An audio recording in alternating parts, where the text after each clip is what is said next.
السلام عليكم ورحمة الله وبركاته. الحمد لله وبه نستعين. أشهد أن لا إله إلا الله وحده لا شريك له، وأشهد أن محمدا عبده ورسوله، ونصلي ونسلم على هذا النبي الكريم سيد المرسلين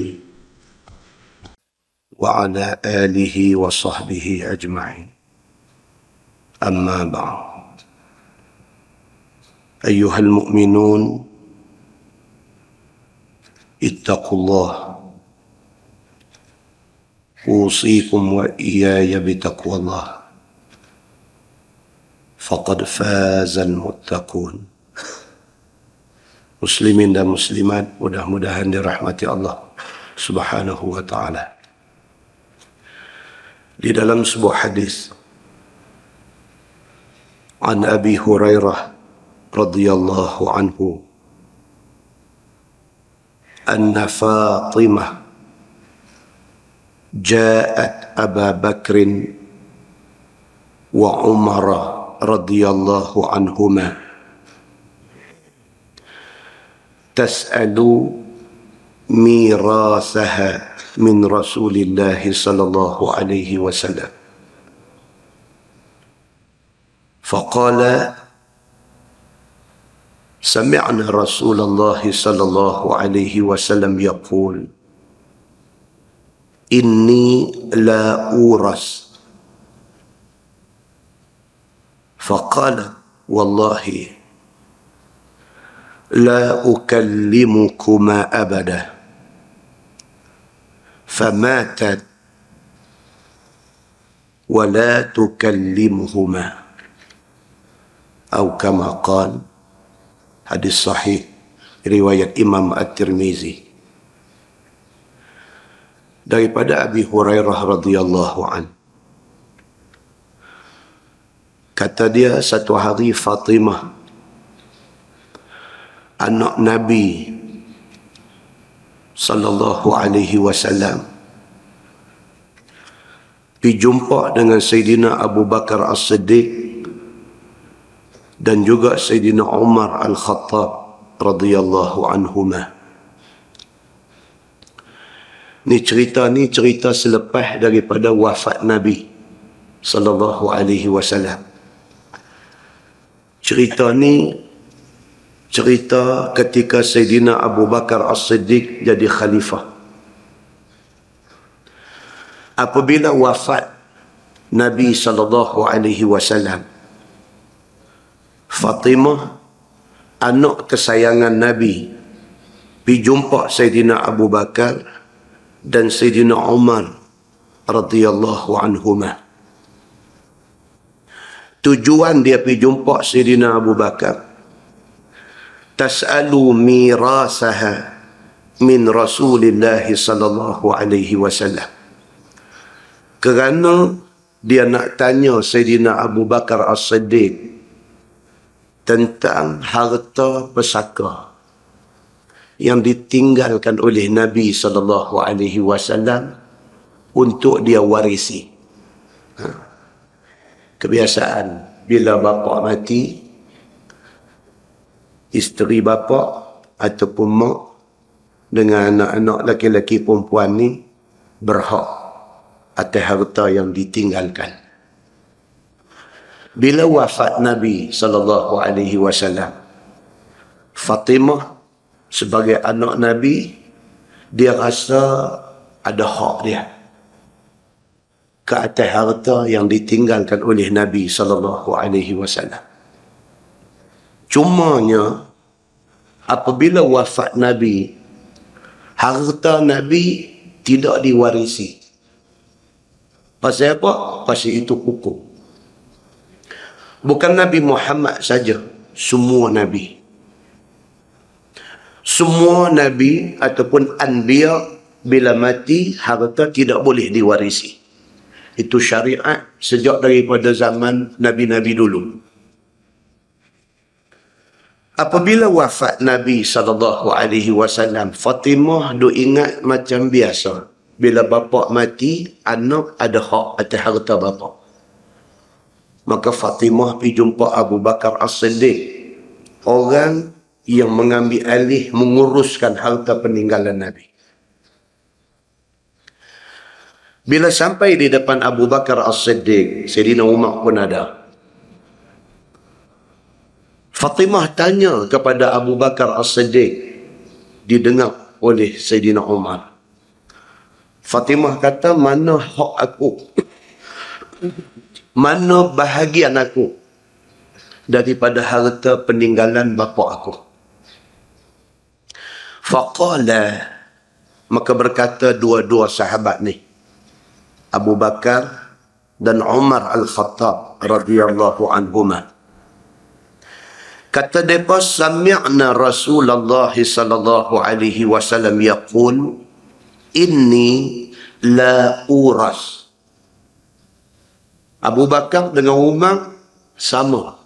Dua-dua kata, kami dengar Nabi sallallahu alaihi wasallam bersabda, Nabi kata, inni la uras. Nabi kata, sesungguhnya aku, Nabi Muhammad, ataupun nama mana-mana Nabi, ini sesungguhnya aku la uras, tidak diwarisi harta. Abu Bakar dengan Umar bagi tahu dekat Fatimah anak Nabi, kalau hari ni hang mai kerana nak menuntut harta peninggalan bapa hang, ini kami nak bagi tahu. Bapa hang, Nabi SAW bersabda, Nabi kata, inni la uras. Aku, harta aku tidak diwarisi oleh keturunan aku. Qalat, kata Fatimah radhiyallahu anha, wallahi la ukallimukuma abada. Bila dia dengar Abu Bakar dengan Umar sepakat kata anak tidak akan mewarisi harta peninggalan bapa yang menjadi Nabi, maknanya dia tak dapat apa daripada harta peninggalan bapa dia, Nabi SAW.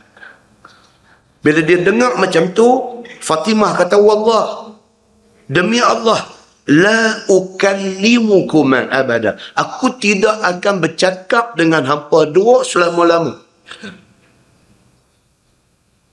Kalau kita baca saja hadis ni, kita tak tengok syarah dia, darah kita naik. Kita kata apa Fatimah lagu tu. Kalau kita baca hadis ni saja, dengan sekadar tahu makna dia saja, kita salah faham. Kita duk ingat kok Fatimah ni lagu kita. Kita duk ingat kok Fatimah ni macam orang Melayu kita. Bila nak tuntut satu benda, orang abang kata hang tak dapat apa, dan kata wallah la ukallimukuma abada. Demi Allah, aku tak mau bercakap dah dengan hampa dua ni sampai bila-bila. Kalau kita baca hadis ni, setakat tahu makna saja, kita sudah salah faham.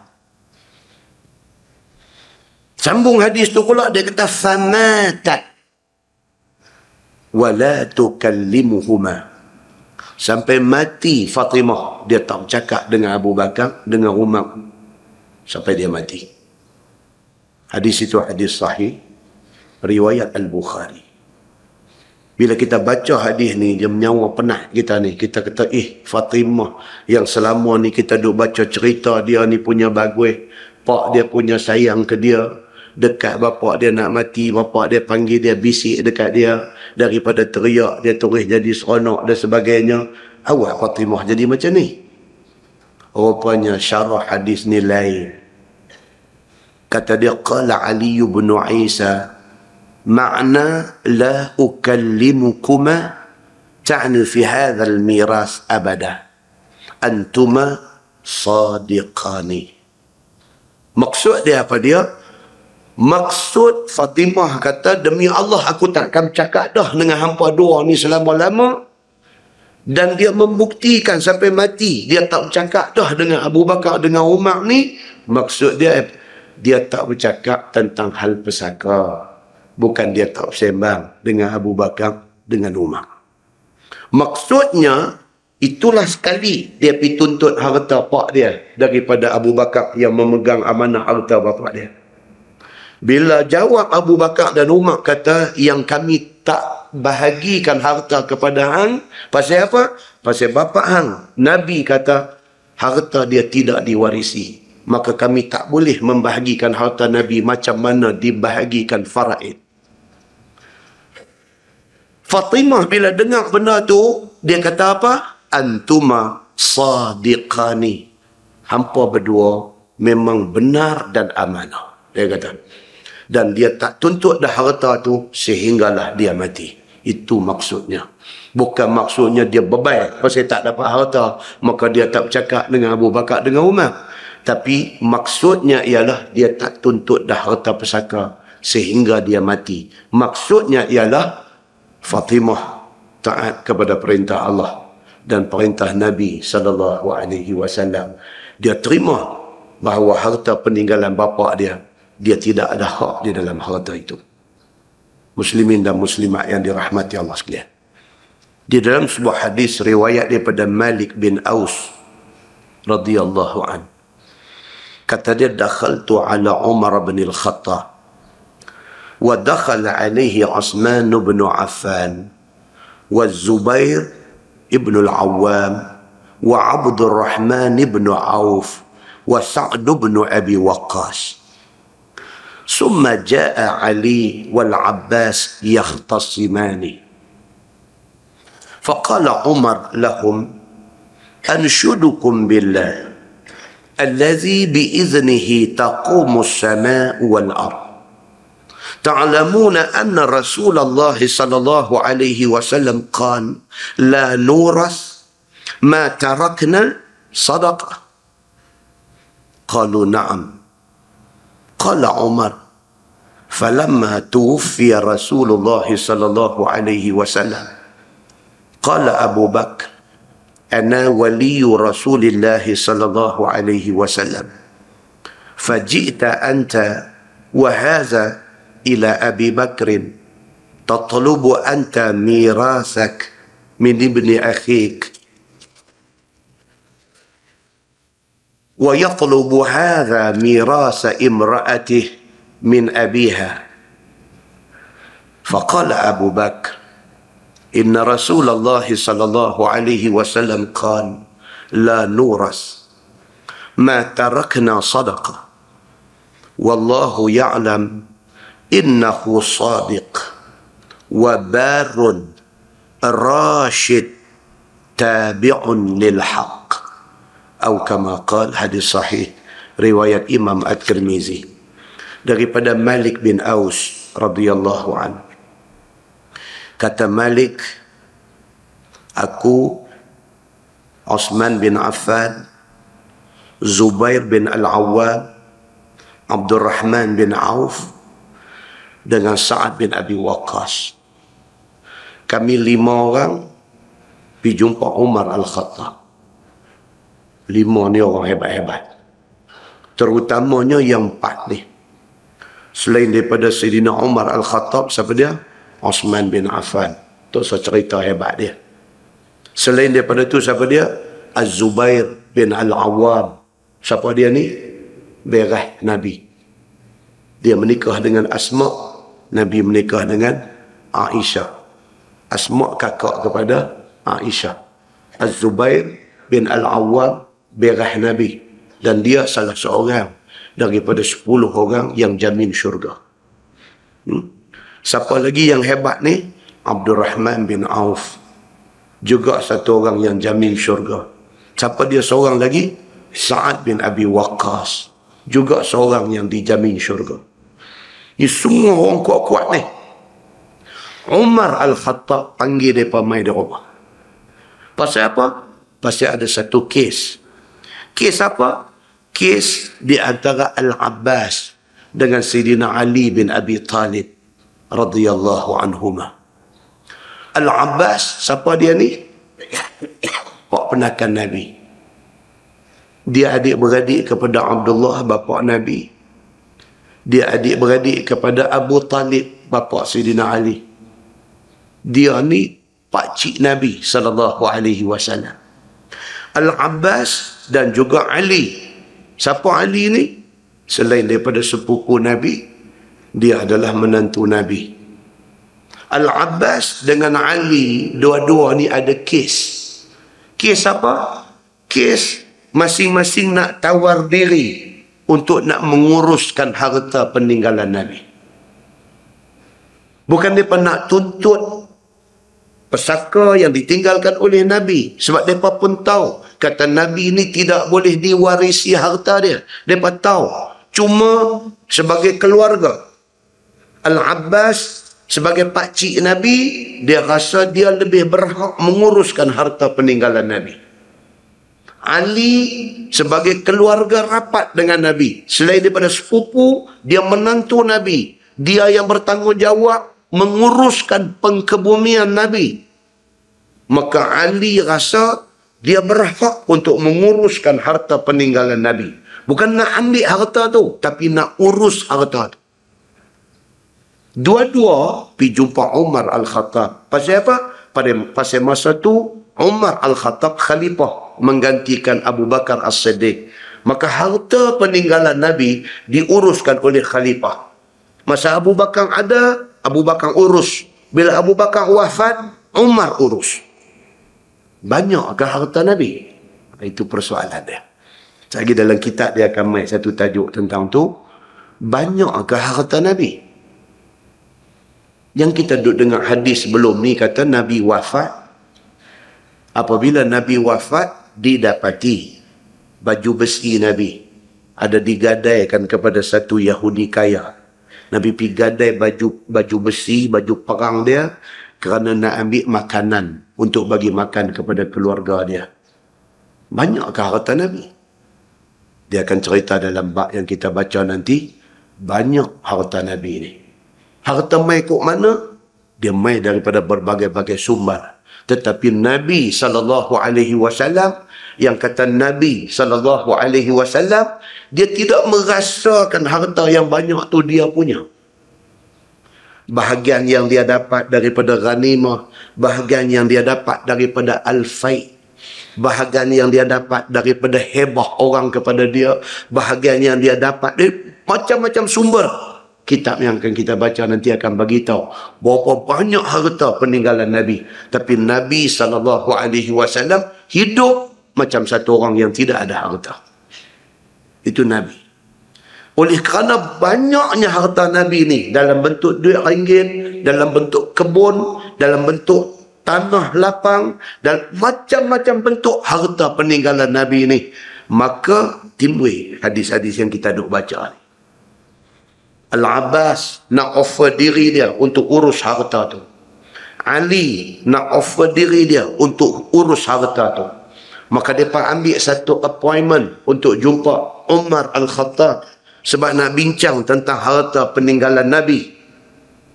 Umar tak mau benda ni, dia dengan dua orang ni saja. Dia panggil sahabat-sahabat yang besar-besar ada sama untuk menjadi saksi dalam majlis perbincangan ni. Hak dia panggil siapa? Osman bin Affan. Ini orang hebat. Hak dia panggil siapa? Az-Zubair bin Awam. Ini orang hebat. Hak dia panggil siapa? Abdurrahman bin Auf. Ini orang hebat. Hak dia panggil siapa? Sa'ad bin Abi Waqqas. Ini semua orang hebat. Dua ada di keliling dia. Bila mai Al-Abbas dengan Ali di depan dia, faqala Umar lahum. Umar kata kepada sahabat yang 4 orang ni.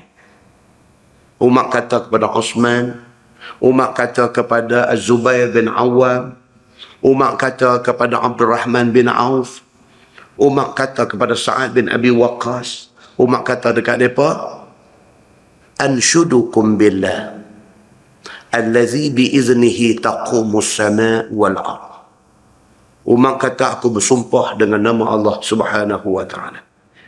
Tuan-tuan, Sayyidina Umar satu orang hebat. Dia sebut perkataan ni boleh rebah kalau calang-calang orang ada depan dia, boleh rebah. Dia nak buat satu keputusan, dia nak habaq satu benda, dia mula macam tu. Anshudukum billah. Aku bersumpah di depan kamu dengan nama Allah. Dia kata, allazi biiznih taqumus sama' wal ard. Allah yang dengan izinnya, dengan izin Allah Subhanahu wa ta'ala, langit dan bumi ada pada hari ini. Tu dia start cakap dia macam tu. Anshudukum billah, aku bersumpah dengan nama Allah, Tuhan yang biiznih, dengan izinnya, taqumus sama' wal ard. Langit duk ada hari ni, bumi hak kita duk pijak duk ada hari ni. Adanya langit dan bumi ni dengan izin Allah. Dia kata, Allah itu aku bersumpah dengan nama dia. Ta'lamuna anna Rasulullah sallallahu alaihi wasallam qala. Dia kata, hampa bukan tak tahu Nabi sallallahu alaihi wasallam ada bersabda, la nuras. Nabi sallallahu alaihi wasallam kata, kami para nabi tidak diwarisi harta kami. Umat kata ni dekat sahabat-sahabat besar ni, dekat Uthman, dekat Abdul Rahman bin Auf, dekat Zubair bin Awwam, dekat Sa'ad bin Abi Waqqas ni duk ada. Dia kata, hampa bukan tak tahu, bukan aku saja dengar, bukan telinga aku saja dengar, telinga hampa pun dengar, bukan? Bukankah Nabi sallallahu alaihi wasallam ada sebut di depan kita semua bahawa harta Nabi tidak boleh diwarisi. Ma tarakna sadaqah. Tidaklah yang kami tinggalkan, Nabi kata, melainkan menjadi sedekah. Dia tidak menjadi harta pesaka, sebaliknya dia menjadi sedekah. Duit, harta, peninggalan para Nabi, termasuk Nabi Muhammad sallallahu alaihi wasallam, hendaklah digunakan untuk tolong orang-orang yang susah. Semua peninggalan para Nabi sedekah, menjadi sedekah. Qalu na'am. Jawab Uthman bin Affan, jawab Az-Zubair bin Awwam, jawab Abdul Rahman bin Auf, jawab Sa'ad bin Abi Waqqas. Na'am. Dia kata, ya. Kami ingat lagi Nabi sebut benda tu.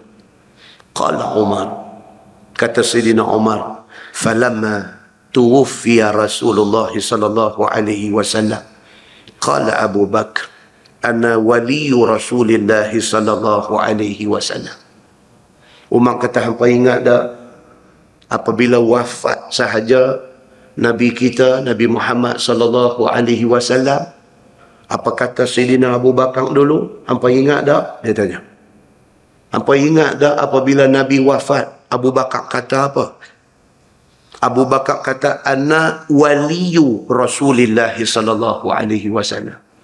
Abu Bakar kata, aku dipilih untuk menjadi ganti Nabi sallallahu alaihi wasallam. Hampa ingat tak benda tu? Dia kata, faji'ta anta. Umar tunjuk dekat Al-Abbas. Dia kata, hang ada mai jumpa Abu Bakar kan selepas daripada Nabi wafat. Hang ingat dah bila Nabi wafat, Abu Bakar ambil alih pemerintahan Islam. Hang ada mai jumpa Abu Bakar. Hang ingat dah? Wahaza. Umar kata, dan ini dia tunjuk dekat Sayyidina Ali. Dia ni pun jumpa Sayyidina Abu Bakar As-Siddiq selepas wafat Nabi. Hampa dua ingat tak? Hampa mai faji'ta anta wa hadha ila Abi Bakr. Al-Abbas, hang dan juga hang Ali. Hampa dua-dua ada jumpa Sayyidina Abu Bakar selepas wafat Nabi. Hampa ingat tak? Tatlubu anta mirasaka min ibni akhi. Hang, dia kata Al-Abbas, hang mai jumpa Sayyidina Abu Bakar kerana nak menuntut harta pesaka peninggalan anak penakan hang, iaitu Nabi sallallahu alaihi wasallam. Wa yatlubu hadha mirasa imra'atihi min abiha. Dan kamu, dia tunjuk dekat Sayyidina Ali, bila Nabi wafat, hang jumpa Sayyidina Abu Bakar As-Siddiq, hang nak tuntut pesaka peninggalan Nabi untuk isteri hang yang menjadi anak Nabi. Betul tak betul? Dia kata. Faqala Abu Bakar. Hampa ingat tak? Hampa dua-dua ingat tak? Apa kata Abu Bakar sewaktu hampa pergi tuntut harta tu? Faqala Abu Bakar, inna Rasulullah sallallahu alaihi wasallam qala la nuras ma tarakna sadaqah. Abu Bakar kata dekat hampa dua-dua, Abu Bakar kata Nabi SAW bersabda, sesungguhnya kami para Nabi, harta kami tidak diwarisi. Dan Nabi kata apa? Ma tarakna sadaqah. Tidaklah harta yang para Nabi tinggal, melainkan dia menjadi sedekah. Betul tak betul? Abu Bakar kata lagu tu apabila hampa jumpa dia dulu. Umar tanya balik kepada Al-Abbas dengan Ali ni. Dan dia kata, wallahi ya'lamu innahu sadiq, barun, rashidun, tabi'un lil haq. Demi Allah, dia kata, hampa tahu tak, Sayyidina Abu Bakar As-Siddiq itu, innahu sadiq. Dia satu orang yang cukup amanah dan cukup benar. Hampa tahu tak yang kata Abu Bakar As-Siddiq, abang kita? Hampa tahu tak yang kata Sayyidina Abu Bakar As-Siddiq itu sadiq? Dia satu orang yang sangat benar. Barun, dia satu orang yang sangat baik. Rashid, dia satu orang yang sangat lurus. Tabi'un lil haq, dia satu orang yang sangat menurut kebenaran. Hampa tahu tak Abu Bakar orang macam tu? Dia kata tahu. Kalau hampa tahu dia macam tu, hampa ingat balik dia jawab apa? Dia jawab kata, bukan aku tak mau bagi harta Nabi dekat hang Abbas walaupun hang pak penakan dia. Bukan aku tak mau bagi harta ni kepada hang Ali walaupun hang ni tuntut untuk isteri hang anak Nabi.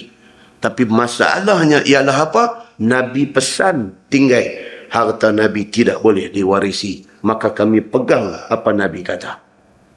Hadis tu panjang lagi di dalam Sahih Muslim. Dia ada panjang lagi. Last sekali Al-Abbas dengan Sayyidina Ali kata dekat Sayyidina Umar, kami bukan nak tuntut harta tu sebagai harta pesaka. Kami nak minta supaya izinkan kami, keluarga dia, menguruskan harta itu. Umar kata tak boleh. Sebab Abu Bakar As-Siddiq kata apa? Ana waliyu Rasulillah. Siapa jadi khalifah, dia menjadi pengganti kepada Nabi sallallahu alaihi wasallam. Aku pengganti kepada Sayyidina Abu Bakar As-Siddiq. Aku akan urus harta ni. Jangan takut, dia kata. Aku akan pastikan harta ni berjalan mengikut kehendak Allah dan Rasulnya. Selepas daripada tu, tidak ada siapa dah daripada keluarga Nabi menuntut harta peninggalan Nabi itu. Sehinggalah naik Sayyidina Osman bin Affan, harta peninggalan Nabi diurus dengan sebaik-baiknya. Sehingga naik Sayyidina Ali bin Abi Talib, dia mengurus seperti mana diurus oleh Abu Bakar, seperti mana diurus oleh Umar, seperti mana diurus oleh Osman radhiyallahu anhum ajma'in. Maksud dia apa tuan-tuan? Kesimpulan daripada dua hadis yang kita baca tu ialah, satu, para sahabat mereka sentiasa stick kepada perintah Allah dan Rasul.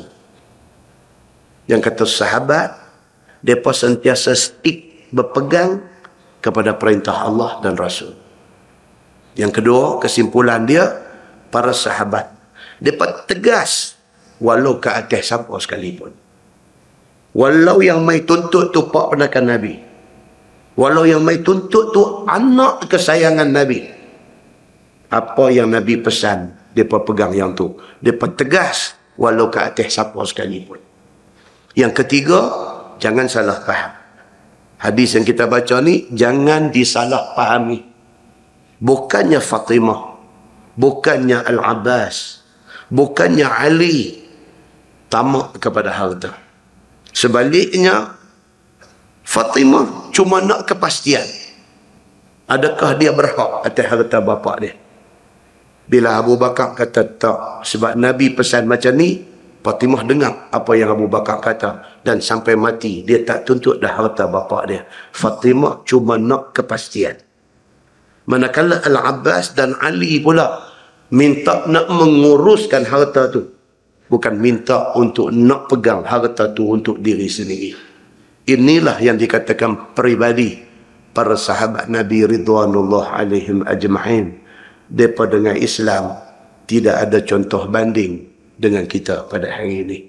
Maka wajib atas kita mengasihi mereka ini. Mudah-mudahan mukaddimah itu memberi manfaat kepada kita insya-Allah. Kita menggunakan Bahrul Mazi jilid 12. Bahrul Mazi jilid 12 muka surat 124. 134. Muka surat 134. Kita masuk satu bab. Dia kata bab ma jaa fil musawwirin. Iaitu bab yang datang pada menyatakan hadis yang membicarakan orang yang memperbuat gambar.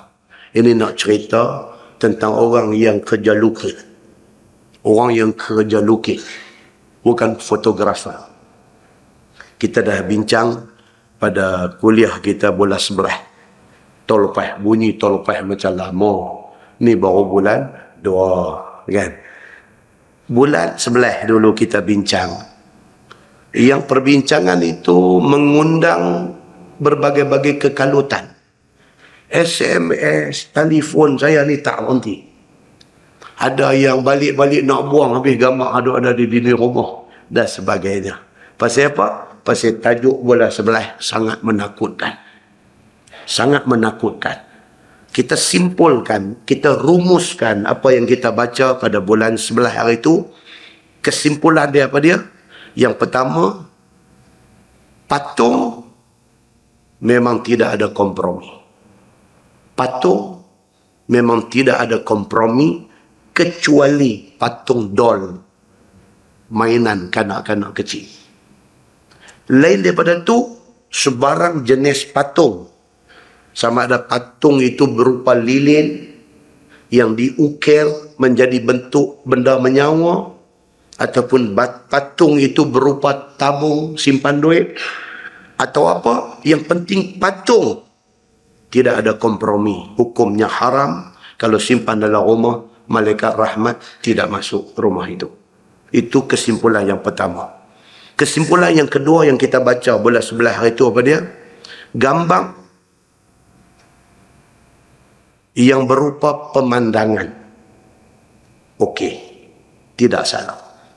Gambar yang berupa pemandangan. Sama ada pemandangan itu daripada gambar fotografi ataupun pemandangan yang dilukis. Dua-duanya tidak ada masalah. Boleh ada dalam rumah.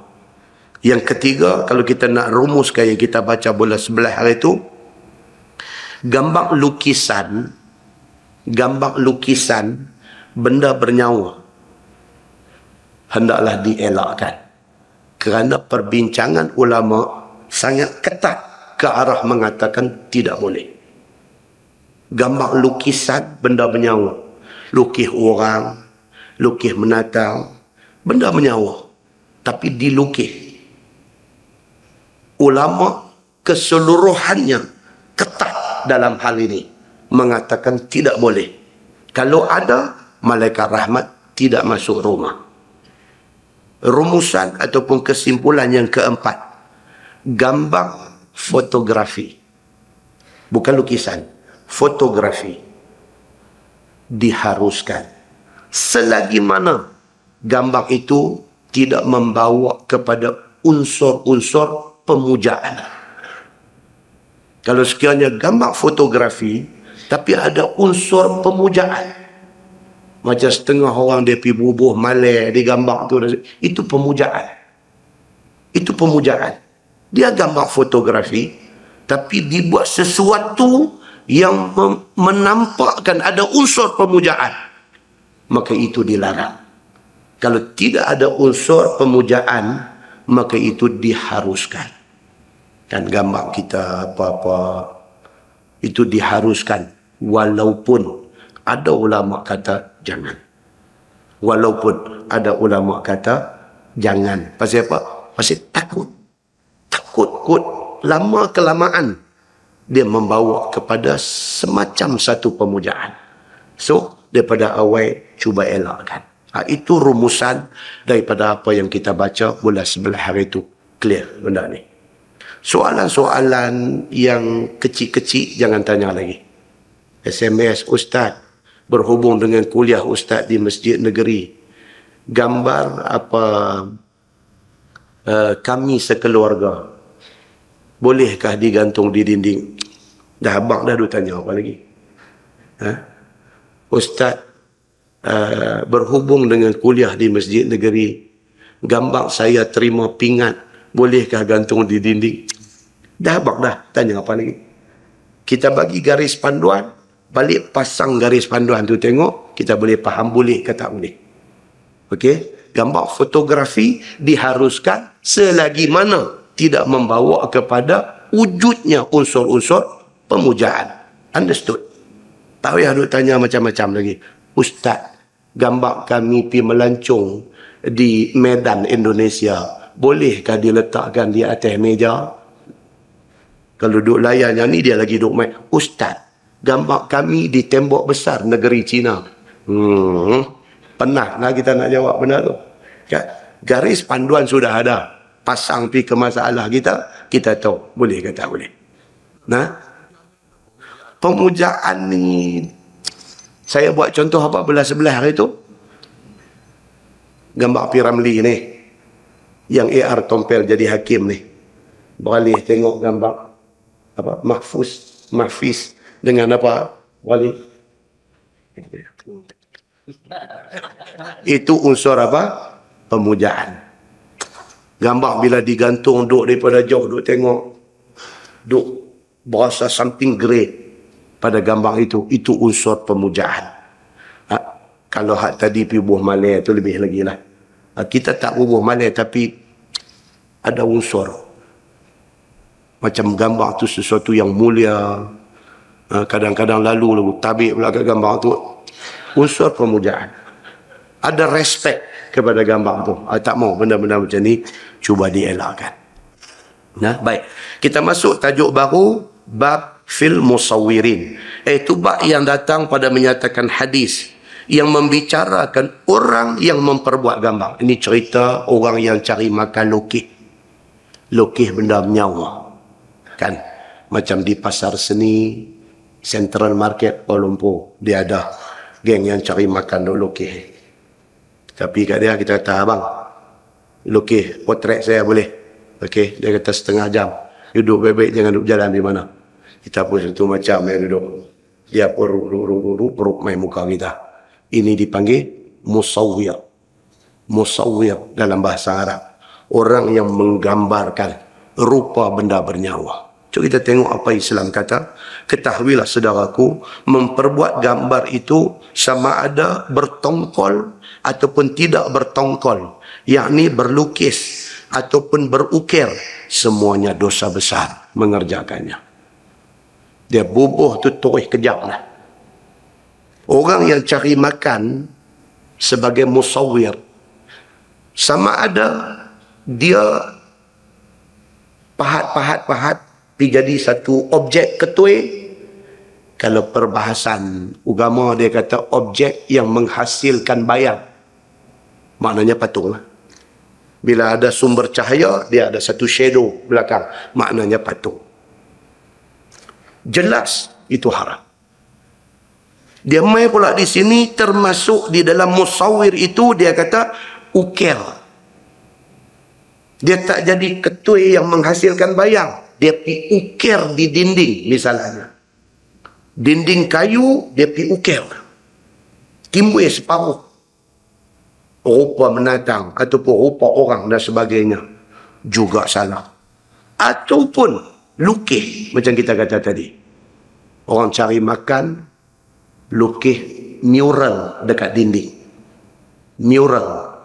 Dinding sekolah ke, dinding pejabat ke apakah. Dia pergi lukis. Lukis pemandangan, tapi duk main burung, duk terbang. Lukis pemandangan, tapi ada petani duk kukui padi. Dia ada melukis rupa makhluk Allah yang bernyawa.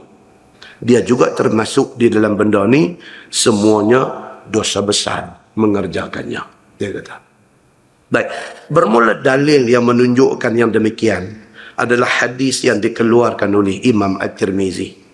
Kata dia, Ani bin Abbas radhiyallahu anhu qala qala Rasulullah sallallahu alaihi wasallam, man sawwara surah azzabahu Allah hatta yanfukha fiha, yakni ar-ruh wa laysa binafikhin fiha.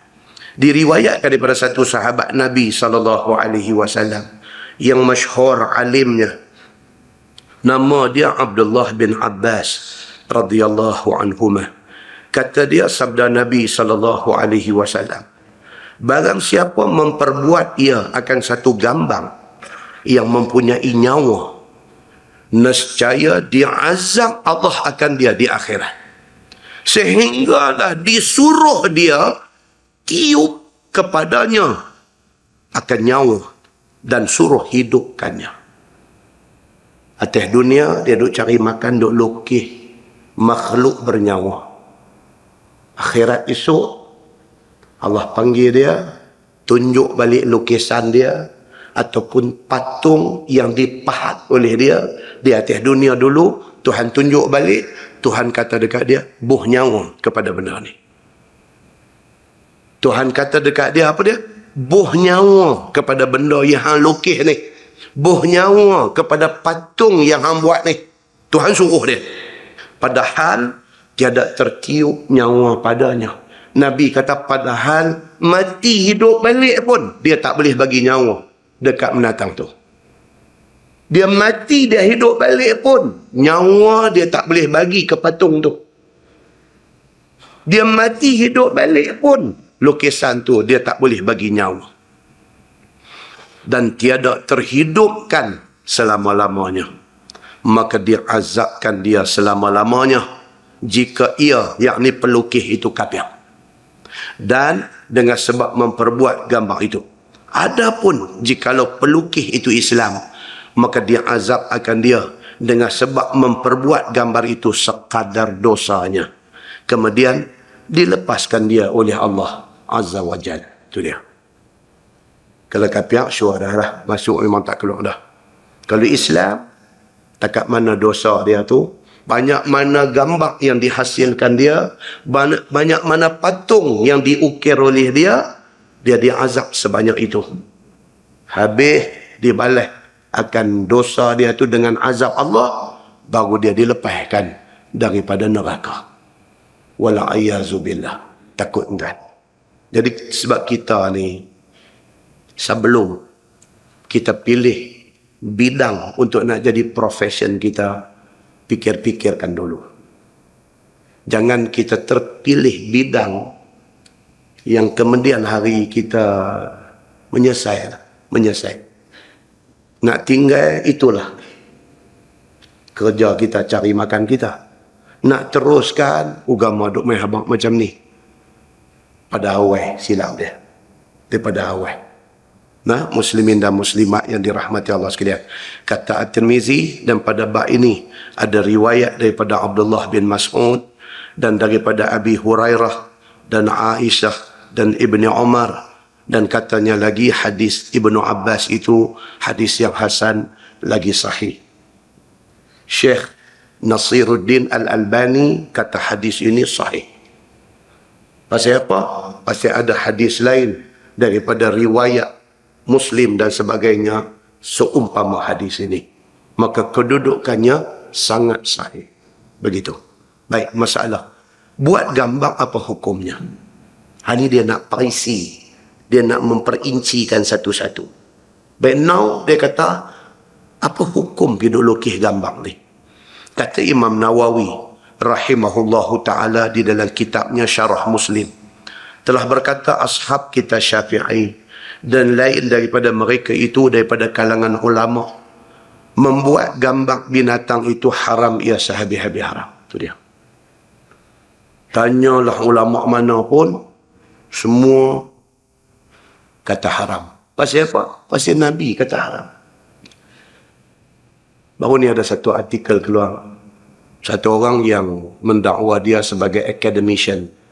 Dia orang akademik yang ada PhD, yang belajar tentang filosofi, yang melihat satu-satu benda, melihat juga dari sudut falsafahnya. So dia ada kritik lah. Saya baca tulisan dia tu, ada betul, ada yang tak betul. Dia kata orang-orang agama ni, dia kata bukannya expert dalam semua benda. Dia kata orang agama ni dia pandai dalam bidang agama, tapi kadang-kadang bila dia bercakap dalam bidang orang, dia tunjuk macam dia pandai bidang orang, dia tulis gitulah. Dia macam tak puas hati dengan orang agama. Contoh macam ni lah, bila kita baca tajuk yang menyentuh tentang hukum agama terhadap orang yang melukis, kadang-kadang orang yang terlibat dalam melukis ni dia tak puas hati lah. Dia tak puas hati. Dia kata takkan. Dia main macam tu. Takkan kot, dia kata. Kita just nak, kita tak ada niat. Dia cakap dengan hujah dia macam tu. Pokok pangkalnya, orang agama baca Quran dengan hadis. Nabi kata tak boleh. Adakah kita nak pergi sampai satu tahap kita nak kata, Nabi pun kadang-kadang tak fair juga. Dia bercakap pada zaman dia. Mana boleh apply pada zaman. Bolehkah kita cakap begitu? Jangan sesekali kita bercakap macam tu. Jangan sesekali kita teringat kata kita pandai daripada Quran dan hadis Nabi. Jangan sesekali macam tu. Jangan sesekali ingat kata kita lebih faham dengan zaman kita hari ini. Nabi mungkin tak faham sebab zaman ni tak ada pada zaman Nabi. Jangan ingat macam tu.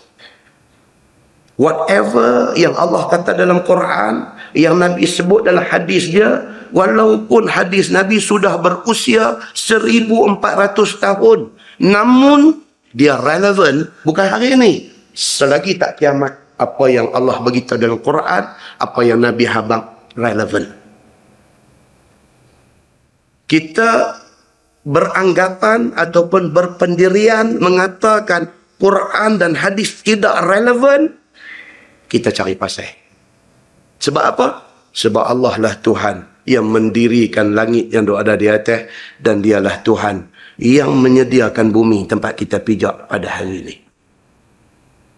Muslimin dan muslimat yang dirahmati Allah sekalian, Allah bagi kita rajin dan otak cerdik.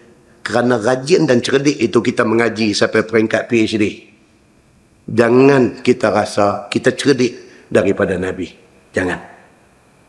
Kok mana pun untuk selamat Quran dan hadis, biar dia yang bimbing kita. Jangan kita modify dia. Muslimin dan muslimat yang dirahmati Allah sekalian, ini untuk kebaikan kita di hari kemudian. Nah, muslimin dan muslimat yang dirahmati Allah sekalian. Dan ia daripada dosa yang besar. Dia ulang yang tu. Siapa juga yang pi pahat, yang pi buat patung ataupun lukisan, benda menyawa, dia kata itu dosa besar. Kerana dijanjikan atasnya janji seksa yang keras, seperti mana di dalam beberapa hadis Nabi. Dia kata begitu. Baik, kata Imam Nawawi, memperbuat gambar itu sama jua dosanya. Itu dia. Imam Nawawi kata apa? Bukan cakap pasal patung. Imam Nawawi kata, even gambar lukis tu, dia kata dosa juga. Pada membuat gambar yang dilasak dan dilenyek akan dia, ataupun tidak dilasak dan tidak dilenyek akan dia, maka bagaimanapun haram belaka memperbuatnya. Sama ada gambar menatang tu kita buat di kapet, yang kapet tu hari-hari dipijak, pun sofa juga Imam Nawawi kata berdosa juga. Apatah lagi kalau lukisan itu diletak di dinding, lebih lagi dosanya. Itu kata Imam Nawawi. Kerana padanya menyerupai bagi perbuatan Allah Subhanahu wa ta'ala. Itu isunya. Isunya apa? Isunya kita nak tiru ciptaan Allah. Tuan-tuan, kita duduk mengaji dulu. Kita duduk mengaji di universiti dulu, lecturer bagi assignment kat kita. Kita buat assignment. Sampai pukul 2, pukul 3 pagi duduk buat assignment. Susah payah. Zaman tu bukan ada internet. Bukan ada boleh duduk depan kena pergi duduk rongkah di library. Cari buku, tak cukup. Pergi cari yang hotspot punya buku pula. Yang red spot punya ni. Ambil. Nak ambil pula orang dah pinjam. Tanya librarian bila boleh dapat buku ni. Nak menghasilkan satu assignment. Kita dah buat assignment, kawan kita ambil kopi. Kawan kita buta main ambil. Ubah sikit-sikit aja. Perkataan satu dua dia ubah. Tajuk dia modify sikit, apa sikit. Dia pun pergi hantar dekat lecturer sama hari dengan kita hantar. Nak jadikan pula, kita dapat B, dia dapat A. Hangatlah tuan-tuan kita. Oi, aku susah payah pukul 2, pukul 3 pagi duk sengkang biji mata duk buat.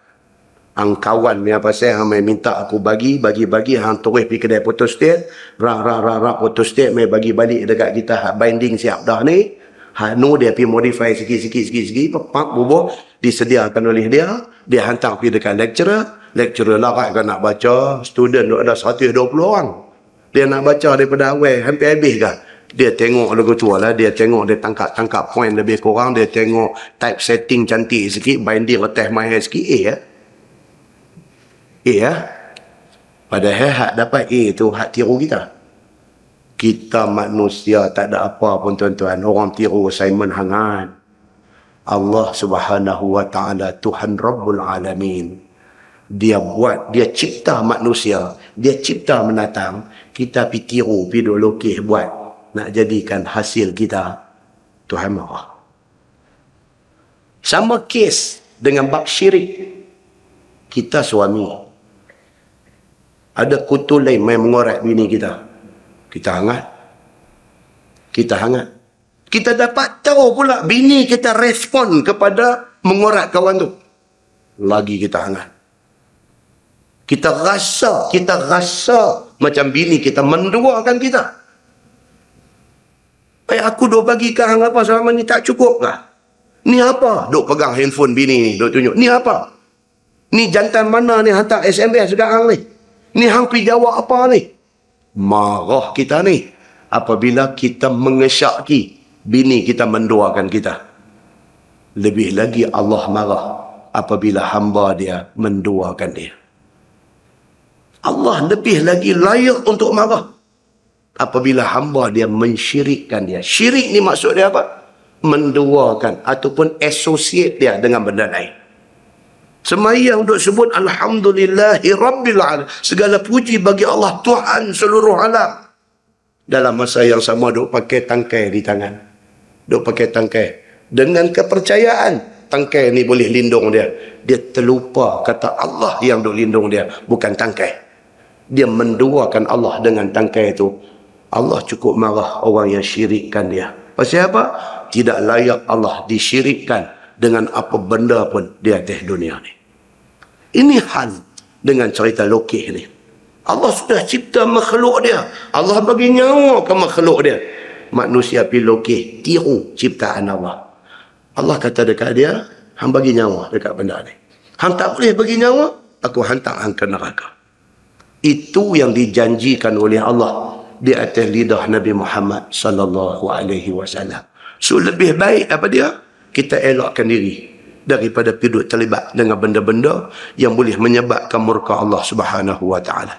Kata Imam Nawawi, memperbuat gambar itu sama dosanya. Pada memperbuat gambar sama ada dilasak ataupun tidak. Maka bagaimanapun haram belaka memperbuatnya, kerana padanya menyerupai perbuatan Allah. Juga bersamaan dosanya pada memperbuatnya, sama ada di kain ataupun di hamparan ataupun di atas duit dirham ataupun di atas wang emas, wang dinar. Tak kira. Pilukis gambar burung atas duit selin misalnya, salah. Pilukis rupa orang di atas duit kertas misalnya, salah. Kata Imam Nawawi rahimahullahu ta'ala. Ataupun dia kata diluat ataupun dibuat di atas pitis dan kepeng, atas duit shilling, ataupun di atas bejana ataupun di atas dinding, mural dan sebagainya. Tak kira. Yang pentingnya tak boleh lukis benda bernyawa. Itu yang paling penting. Tak boleh lukis benda bernyawa. Adapun jikalau memperbuat gambar pohon-pohon kayu ataupun rangka-rangka sekeduk unta dan lain daripada itu, daripada barang yang bukan gambar binatang, maka iaitu tiada haram. Macam arkitek. Arkitek dia buat drawing bangunan ataupun dia lukis orang yang terlibat dalam bidang interior designer. Dia design dalam masjid negeri ni nak buat apa, nak buat satu lagu satu tingkat lagi, nak buat apa panel kayu sebagai ni apa. Dia itu bukan benda bernyawa, itu tidak apa. Maknanya memilih kerjaya sebagai arkitek okey, dengan syarat jangan lukis benda bernyawa. Begitu. Baik. Satu anak murid saya sekolah Irsyad dulu ni, dia universiti, dia buat bidang architecture, kemudian keluar jadi arkitek. Kemudian pula nasib tak berapa baik, dia kerja dengan satu firm apa di Kuala Lumpur, tak ada bisnes, ekonomi tak cantik, pembangunan tak ada, so drawing tak ada. Bila tak ada pembangunan, tak ada drawing. Dia hantar SMS mai kat saya, dia kata, "Ustaz, nak tanya satu soalan. Boleh tak boleh?" Dia kata, "Saya ambil upah lukis kubung Cina." Kan kubung Cina dia punya kosyen atas tu. Kosyen tu. Lagi kaya, lagi besar kosyen dia. Kan? Dia kata dia ambil upah lukis tu, lukis kosyen tu. Boleh ke tak boleh? Dia jawab apa tuan? Tak salah. Selagi mana tidak melibatkan lukisan sembahan mereka, tak salah. Dia sama macam orang interior, lukis almari, lukis tingkap, lukis apa. Just nak design satu kosyen, tang mana nak buat ketui apa, dengan syarat jangan dilukiskan rupa sembahan dia ataupun berhala dia. Jangan. Itu kena jaga. Setakat nak design kosyen tu, tak ada masalah. Jawab tu dia jawab balik, "Alhamdulillah," dia kata. Tak ada kerja, nak buat macam mana? Tak ada kerja. Anak bini nak makan, duk pejabat duk goyang kaki, tak ada masuk tempahan apa-apa, sebab ekonomi tak cantik. Tuan jangan buat main-main benda ni. Yang ni bila duk lari, dia dikacau macam-macam. Tuan, saya pergi cuci gambar untuk lesen memandu di kedai gambar Cina. Okey. Tengok kedai dia ni nampak makin malam berbanding dengan dulu. Kedai dia dulu hebat. Lah ni nampak kau duk malam, nampak bisnes malam tu nampak.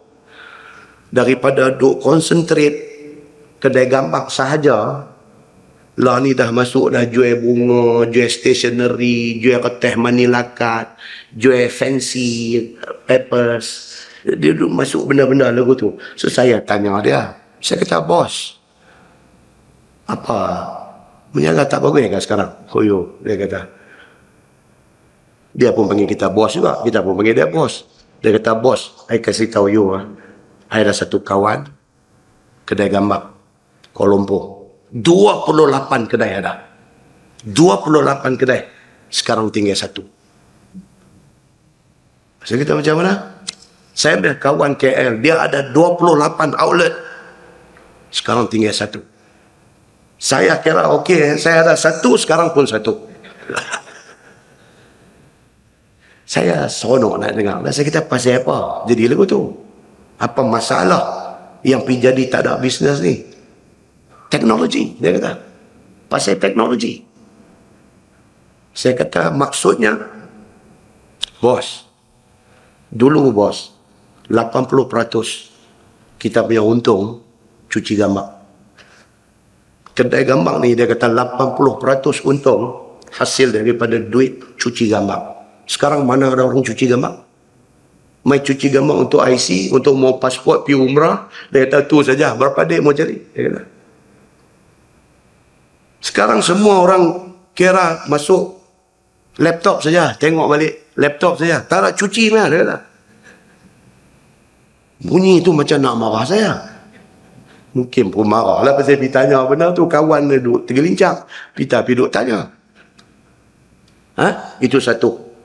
Yang kedua, bos, dulu bos, dia kata 10 to 15% untung daripada jual filem. Kita ingat balik tak, tahun 70-an kita nak pergi Bukit Bendera. Baik nak betul lah, Bukit 8 kedai gambar tak buka, marah. Baik nak betul lah, daripada Tasik Gelugong nak main Bukit Bendera. Baik nak tolak pukul 8 di sekolah. Kedai gambar tak buka lagi. Rasa macam nak bakar kedai ni. Pasal apa? Nak beli filem. Orang Melayu panggil Kodak lah. Filem tu. Dia ada Fuji, dia ada Kodak. Kodak tu brand dia. Kita nak beli filem tu. Dia tak buka kedai, kita marah. Hari ni dia marah kat kita. Tak ada siapa dah pergi beli filem. Semua pakai kad saja. SD card. Memory card. Kad tu pula dia kata apa? Beli kamera dapat free. Tak boleh jual dia kata. Sonok dah tuan-tuan. Share dengan dia tentang benda ni. Satu angle yang terlindung daripada kita. Kita tak nampak pasal kita tak buat kerja kedai gambar. Bila sembang dengan dia, kita nampak angle tu. Patutlah 28 kedai. Tolak 27. Tinggal satu. SD card tu dia kata, beli kamera sudah kasih. Dia kata, sekali main. Dia bagi 4 gig bos. 2 kali lah panggil bos kat saya. Dia bagi itu 4 gig punya kad lah bos. Lupi ambil gambar, tangan boleh krem.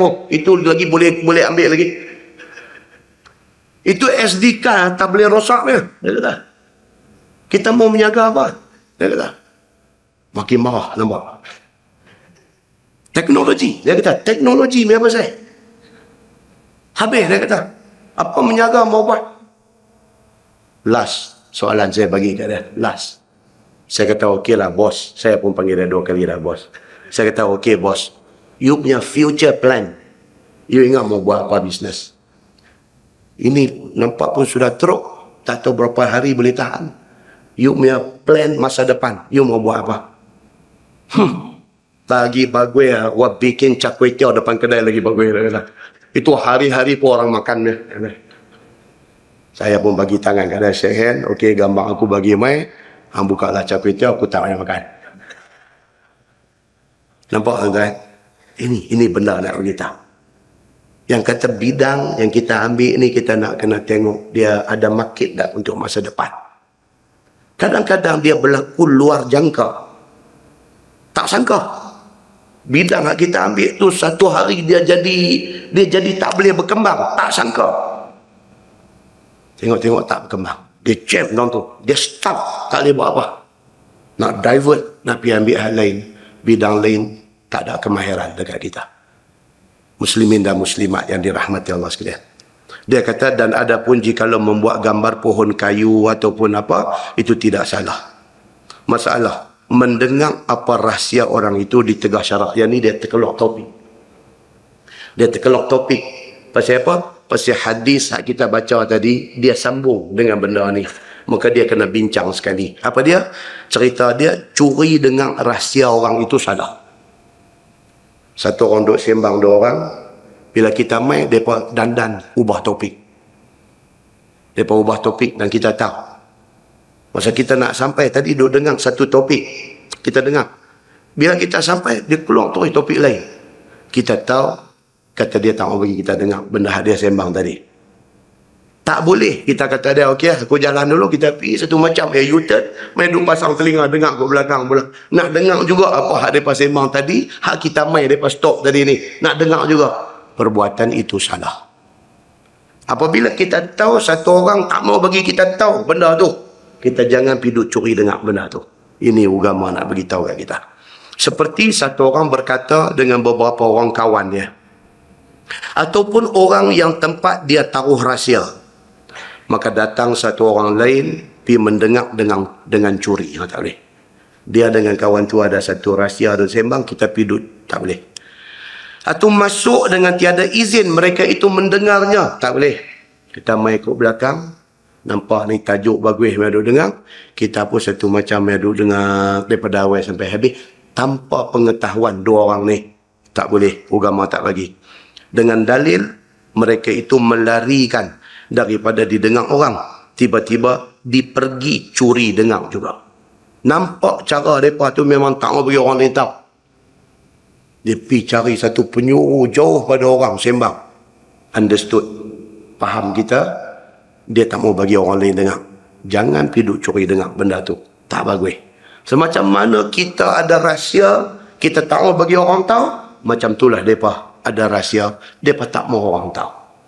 Kalau benda tu kita suka, Tak apa. Kalau benda tu kita tak suka, jangan kita buat dekat orang. Kan Nabi kata dalam hadis lain, Nabi kata, "Da' yadaka ala sadrik. Fama ahbabtahu li nafsik, fa ahibbahu li ghairik." Nabi kata, ambil tangan hang tak atas dada hang sendiri. Hang tanya diri hang, apa yang hang suka orang buat dekat hang? Hang buat dekat orang. Nabi kata begitu. Tanya diri kita sendiri. Kita suka orang buat apa kat kita? Kita suka orang hormat kita, kita hormat orang. Tak tangan nanti ada dah. Nabi kata, "Da' yadaka ala sadrik." Tak tangan nanti ada dah. Hang tanya diri hang. Hang tak suka orang buat apa kat hang? Hang tak suka orang fitnah hang. Hang jangan fitnah orang. Islam ajak macam tu. Benda yang very common. Kita faham benda tu. Kita suka orang hormat kita. Pasal apa kita tak mau hormat orang? Kita suka orang bercakap benar kat kita. Pasal apa kita bohong orang? Islam dia macam tu. Dia satu agama fitrah. Satu agama yang suit dengan hati kita. Manusia tahu apa dia mau. Pasal apa hak dia mau, dia tak buat ke orang. Manusia tahu apa yang dia tak mau, hak dia tak suka. Pasal apa benda hak dia tak mau, hak dia tak suka, dia pergi buat ke orang. Dia marah kalau orang tipu dia. Pasal apa dia hari-hari tipu orang? Dia marah kalau orang hutang duit dia tak bayar. Pasal apa dia hutang orang dia tak bayar? Itu Islam. Sama dengan bab kita baca ni. Rahsia dia tak mau bagi orang tahu. Kita pun sopa. Kalau kita ada rahsia, kita tak mau orang tahu. Kalau kita tak mau orang tahu rahsia kita, pasal apa kita ada pergi korek cari rahsia orang? Islam dia very simple. Agama yang macam tu. Baik. So dia kata apa? Maka datang satu orang lain pergi dengar dengan curi. Ataupun masuk dengan tidak izin mereka dan mendengarnya. Sedangkan mereka melarikan daripada didengar orang. Tiba-tiba pergi curi dengar mereka itu. Maka berdosa orang itu. Dan diseksa Allah akan dosanya pada hari kiamat. Dalil atas tegah itu disebutkan dalam hadis yang dikeluarkan oleh Imam At-Tirmizi. Kata dia sabda Nabi sallallahu alaihi wasallam, "Wa man istama'a ila hadithi qaumin wa hum yafirruna minhu subba fi udhunihi al-anuq yaum al-qiyamah." Dan barang siapa mendengar cakap rahsia satu kaum padahal mereka lari daripadanya. Orang punya duk lari, tak orang bagi dia dengar rahsia tu, dia pergi duk cari nak dengar. Tidak memberi siapa-siapa mendengarnya. Orang tu tak mau siapa pun tahu rahsia dia. Dan ia pergi curi dengar. Tiba-tiba dia ni pergi duk korek cari nak dapatkan rahsia orang itu. Nescaya dituang Allah pada telinganya akan timah cayak lagi panas pada hari kiamat. Itu dia. Timah lebok bagi jadi cayak, mendidih tu, malaikat tuang masuk dalam telinga kita, hadapi dengar rahsia orang ni. Tuang masuk dalam lubang telinga. Dia kata. Pasal apa? Kerana kenapa kamu pergi dengar rahsia orang, sedangkan orang itu lari daripada kamu, tidak mau memberi dengar. Tapi kita, tuan-tuan, suka tak pergi dengar rahsia orang? Itulah kesukaan kita. Gosip-gosip, rahsia, benda-benda yang melibatkan aib orang, hak tu yang kita syok dengar. Dan kita syok sembang-sembangkan bagi semua orang dengar. Itulah kita, silap kita yang menyebabkan kita akan susah di hari akhirat esok. Nah, wallahu a'lam. Lepas ni insya-Allah kita akan masuk tentang tajuk apa nama al-hinna, tajuk berinai. Inai dalam Islam ni bagaimana? Tajuk yang akan datang ni. Inai dalam Islam ni macam mana? Adakah macam yang orang hari ni duk buat? Bila nak menikah buat drawing dengan inai atas tangan. Dulu perempuan saja buat. Lah laki-laki pun pergi buat juga. Punya tak. Dia jadi lugu tu. Ni, pergi buat drawing atas tangan ni. Dulu zaman kita dulu ujung-ujung jari ni aja. Dia tumbuh dan bubuh ujung-ujung jari ni. Semua jari naik haji. Bukan serban lebih. Jadi merah sebab tu orang kata baru menikah kan dulu. Hari ni dah. Inai ni telah dikomersialkan. Drawing buat seumpama tattoo. Walaupun benda tu boleh hilang. Tapi adakah itu inai yang dimaksudkan di dalam hadis Nabi? Itu tajuk yang akan datang. Kemudian dia mai fil jam'i wa ittikhadhi sya'ri. Cerita tentang tajuk apa simpan rambut. Orang lelaki apa simpan rambut panjang macam akil hai. Kan? Apa Islam kata tentang benda tu? Boleh tak boleh simpan? Kalau boleh, macam mana? Okey, dia akan main benda ni. Kemudian dia main fi nahyi anit tarajjuli illa ghibban. Cerita Nabi larang orang lelaki-lelaki ni kira sat-sat lagu nak sikat rambut, sat-sat lagu nak sikat rambut, sat-sat lagu nak sikat rambut. Nabi larang. Kan? India punya cungit dalam poket belakang. Sikat dengan hulu pun satu macam ya. Turun motor, buka helmet, dia sikat. Okey lah, pasal helmet buat bagi orang yang rambut. Baru sikat 5 minit, duduk jalan, sikat pula. Jumpa kawan sembang, tengah sembang, sikat lagi. Ni, dia main tajuk At-tarajjul illa ghibban. Dia main tajuk tu. Ni cerita saat-saat lagu nak sikat rambut, saat-saat lagu nak sikat rambut. Bolehkah? Bagus tak tajuk ni? Mana kena tahu juga kan? Mana kena tahu kita duk buat hari-hari, takkan boleh, takkan tak boleh. Nak dengarlah Nabi kata apa tentang benda ni. Kemudian dia main pula fil akhal. Itu cerita pakai celak mata. Celak tu sunnah ke tak ke? Apa kebaikan dia? Berdasarkan hadis Nabi sallallahu alaihi wasallam. Apa kebaikan celak tu? Celak tu pula warna apa? Dia akan mai perbincangan ni. Kemudian dia mai satu tajuk fi nahyi an istimali samma wal ihtiba'i fi thawbil wahid. Ini tajuk ni kita dah baca di Jelutung. Ini tajuk dia overlapping. Dia overlap. Tajuk ni dengan tajuk berikutnya fi muwasalati sya'ar. Ini dua tajuk sudah baca di Jelutung. Dia bertindih, dia main lagi sekali. Cerita pasal apa? Cerita pasal larangan. Kita tak akan baca tajuk ni. So, pasal kita dah baca, kita tak mengulang. Larangan kira pakai kain selimut selai aja dalam tak ada apa. Aku tu punya nakal orang buat dah. Dia kira nak tidur malam, dia tengok hujan pula apa semua. Dia lagu buang semua. Dia lompat di atas katil pakai selimut tu satu aja. Ini tajuk dia. Boleh kata buat nakal macam ni? Lu terkejut apa akan saya lagi? Hang bangkit macam mana? Betul lah hang duduk dalam bilik tu tak nak siapa. Kan? Masuk pergi dalam tu tarik kain selimut kira duduk. Macam mana tepung bungkus duduk dalam. Betul. Tapi jadi apa-apa saya lagi. Tahu bunyi api. Orang duk kata. Kita pun dengar terus lari keluar. Orang tengok kita pun tengok orang. Kita tengok orang pakai baju. Masalahnya orang tengok kita. Kita tak ada apa. Pasal apa? Pasal kita istimali sama. Dia panggil. Memang semak betul lah ni. Bunyi dia pun dah lagu tu dah. As-sama. Sama ni memang dia nak semak sungguh.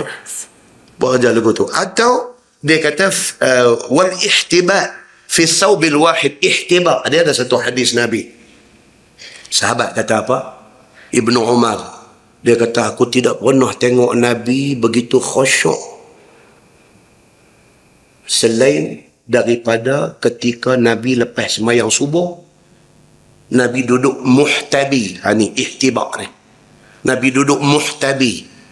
Nabi lepas sembahyang subuh, Nabi duduk muhtabi. Muhtabi ni duduk apa tuan-tuan? Duduk angkat lutut dua, naik peluk lutut macam tu. Setengah orang kampung dulu kata, sorry lah. Dia kata macam Cina kalah judi. Duduk atas lantai, angkat lutut naik dua lagu tu, paha belaga dada, tangan peluk lutut. Itu dia panggil duduk muhtabi. Duduk tu sunnah. Nabi lepas sembahyang subuh, Nabi duduk macam tu. Tarik main paha belaga dada, Nabi peluk lutut tu. Mata Nabi duduk tengok Kaabah ni. Ibnu Umar kata, aku tidak pernah tengok Nabi begitu khusyuk dalam keadaan duduk muhtabi itu. Ataupun dia dalam satu hadis dalam Riyadhus Salihin, dia kata duduk qurfusa. Qafra, fa, sad, alif, hamzah. Qurfusa. Qurfusa duduk muhtabi itu. Dan duduk itu makruh ketika khutbah. Ketika khutbah kalau duduk macam tu, makruh. Ada hadis dia. Dalam waktu lain, dia jadi sunnah Nabi. Ni dia nak cerita apa? Wal ihtiba fi thawbil wahid. Yang pergi jadi salah ni apa? Dia duduk macam tu, tapi pakai kain pelikat selai aja. Pasal apa yang Nabi kata jangan duduk macam tu dalam keadaan kain selai? Pasal apa? Kan bila kita duduk tu tarik kain buah sentung tu, takut bawah satu ompong orang duk nampak. Takut nanti dia main cerita dia pasal apa yang tak bagi tu. Kan kita tutup kat atas cantik lah. Tengok kawan sana lagu duduk macam ni. Kan? Dia apa hal dia ni lagu duduk tengok buah rambai sudah nampak. Ini tajuk yang akan datang ni. Dia cerita dia lagu tu. Nah, boleh lah tuan tajuk-tajuk ni boleh dengar? Boleh. Pasal apa? Dia melibatkan benda yang kita buat hari-hari. Nah, kita tangguh dengan tasbih kafarah dan suratul Asr. Subhanakallah wa bihamdik. Asyhadu an la ilaha illa anta. Astaghfiruka wa atubu ilaik. Bismillahirrahmanirrahim. Wal 'asr. Innal insana lafi khusr. Illa allazina amanu wa 'amilus salihati wa tawasaw bil haqq wa tawasaw bis sabr. اللهم صل على محمد في الأولين والآخرين وسلم رضي الله تبارك وتعالى عن سادتنا أصحاب سيدنا رسول الله أجمعين. بسم الله الرحمن الرحيم. الحمد لله رب العالمين حمدا يوافي نعمه ويكافئ مزيده. يا ربنا لك الحمد كما ينبغي لجلال وجهك الكريم وعظيم سلطانك. رضينا بالله ربا وبالإسلام دينا وبمحمد نبيا ورسولا. اللهم افتح علينا فتوح العارفين وارزقنا فهم النبيين بجاه خاتم المرسلين. اللهم فقهنا في الدين وعلمنا التأويل واهدنا صراطك المستقيم.